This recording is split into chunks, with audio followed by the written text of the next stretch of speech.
It was a chilly autumn morning in a small American town where life moved at its own slow, familiar rhythm. The sidewalks were lined with trees whose leaves had turned into fiery shades of orange and red, and children's laughter carried faintly from the nearby schoolyard. At the heart of this town stood Daniel Carter, a quiet man in his late 40s who rarely drew attention to himself. Daniel worked as a janitor at the elementary school. Most people saw him with a broom in his hand, sweeping the hallways or fixing a leaky faucet. He wore the same faded jacket every day, and his shoes, though polished, were worn at the edges. Few bothered to ask about his life outside the school, but everyone noticed his gentle smile and the way he always greeted the children as if they were the most important people in the world. What nobody knew was that Daniel carried a secret, one that would soon bring the entire community to tears. Daniel's story had always been one of quiet sacrifices. Years ago, he had once dreamed of being a musician. His guitar still rested in the corner of his small apartment, though dust had long claimed it. Life hadn't given him the chance to chase his passion. After his parents passed away, Daniel became the sole guardian of his younger sister, Emily. He worked multiple jobs, gave up college, and spent his life making sure she had the opportunities he never did. Now, Emily was grown, married, and living in another city. Daniel never complained. He never told anyone about the nights he spent hungry so she could eat, or the times he walked miles in the snow because bus fare meant less food on the table. To Daniel, kindness wasn't something to brag about, it was simply the way he chose to live.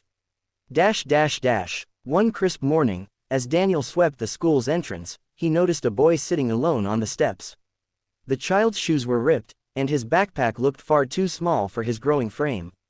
His head was lowered, as if he didn't want anyone to notice him. Daniel crouched down gently. "Hey, buddy," Daniel said with a warm smile. "You okay?" The boy shrugged, not meeting his eyes. "Just waiting." "For who?" Daniel asked. The boy hesitated before whispering, "My mom. But she doesn't always come." Daniel's heart clenched. He knew that feeling, waiting for someone who might never show up. Without pressing, he sat quietly beside the boy. Sometimes silence said more than words. From that day forward, Daniel noticed the boy often. His name was Michael, a quiet kid in 4th grade. Teachers said he was bright but distracted, sometimes even absent. Daniel began leaving little things for him: an extra sandwich, a repaired zipper on his backpack, a kind word when the world seemed heavy. And slowly, Michael's eyes began to light up. What Daniel didn't know was that his simple acts of kindness were being noticed. Other students whispered about Mr. Carter, the janitor who helps everyone. Teachers saw how children, once restless, calmed down when he passed by.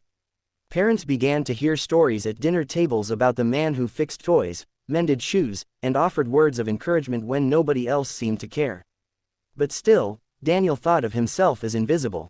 Then came the day that would change everything. The school had announced its annual talent show, a night when children could sing, dance, or perform anything they loved. Posters hung on the walls, and kids buzzed with excitement. But Michael seemed sadder than ever. Daniel asked him gently, "Why so down, champ? Don't feel like performing?" Michael shook his head. "I want to, but I don't have anything special. No instrument, nothing." Daniel's gaze drifted toward his old guitar, the one that had gathered dust in his apartment for years. For the first time in decades, he thought about music again. And in that moment, he made a decision that would leave the whole town weeping. The following evening, Daniel went home and pulled out his old guitar. Its strings were rusty, the wood was scratched, but the moment he strummed it, a soft melody filled the room, fragile yet beautiful.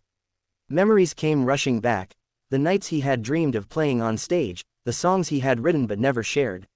He smiled sadly. Those dreams were long gone, but maybe the guitar could serve a new purpose. The next day, he brought it to school. During lunch break, he quietly handed it to Michael. "This is for you," Daniel said. Michael's eyes widened. "For me? But I can't take this." Daniel knelt down. "You can. You see, music isn't about perfect notes. It's about telling your story. I think you have one worth hearing." At first, Michael hesitated, but when his small fingers touched the strings, something magical happened. His nervous strumming slowly turned into a melody, and his classmates, curious, gathered around. They had never seen Michael smile like that. Over the next week, Daniel began staying late after school, teaching Michael the basics. Each lesson was filled with laughter, mistakes, and small victories. Michael's confidence grew, and soon he was ready for the talent show. The night of the show arrived. The school auditorium was packed, parents, teachers, neighbors all gathered, buzzing with anticipation. One by one, children performed, dancers twirled, singers belted out tunes, magicians made scarves disappear. Applause filled the room. Finally, it was Michael's turn.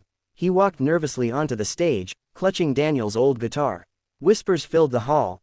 "That's the janitor's guitar." Michael took a deep breath, his hands trembling. He looked toward the back of the room, where Daniel stood quietly, broom in hand, giving him an encouraging nod. And then, Michael played. The melody was simple, but it carried a weight far beyond his years. His small voice joined the strings, singing about hope, about being seen, about not giving up even when the world feels empty. The room fell silent, not a cough, not a whisper, just the sound of a boy pouring his heart into music. By the time he finished, the entire audience was on their feet. Some clapped, some cheered, but many wiped tears from their eyes. Teachers embraced, parents held their children a little tighter. And as the spotlight dimmed, all eyes turned to Daniel, the man who had given his dream away so a child could discover his own. That night, something shifted in the town.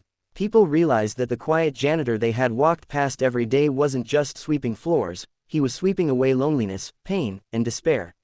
He had given more than a guitar. He had given hope, and everyone cried, loudly crying heartbreak. The very next morning, the principal called an assembly. Students, teachers, and parents gathered, curious about the announcement. On stage stood the principal, with Daniel by his side, still in his janitor's uniform, still holding his broom. The principal spoke, her voice trembling. "Last night, we witnessed something extraordinary. A boy who found his voice, because one man believed in him. Too often, heroes walk among us unseen. But today, we honor one of them, Mr. Daniel Carter." Gasps filled the hall, followed by a wave of applause. Daniel, overwhelmed, tried to step back, but the crowd surged forward. Parents thanked him, children hugged him, teachers wiped tears from their eyes. Then Michael walked up, holding the guitar. He hugged Daniel tightly and whispered into the microphone. "He gave me more than music. He gave me hope. He made me believe I matter." The room erupted. People cried openly. Some shouted his name, others clapped until their hands hurt. For the first time in his life, Daniel wasn't invisible. He was seen. He was loved. From that day, everything changed. The town came together, raising funds to support children like Michael. Parents volunteered, teachers extended their care, and Daniel, he finally played his guitar again, this time not for himself, but for a community that had found its heart through him. And whenever someone asked how it all began, the answer was always the same. Right finger, he did this, and everyone cried. Loudly crying heartbreak. Sparkle's final message: sometimes the greatest heroes aren't the ones on stages or in headlines. They are the quiet souls who give pieces of themselves so others can shine.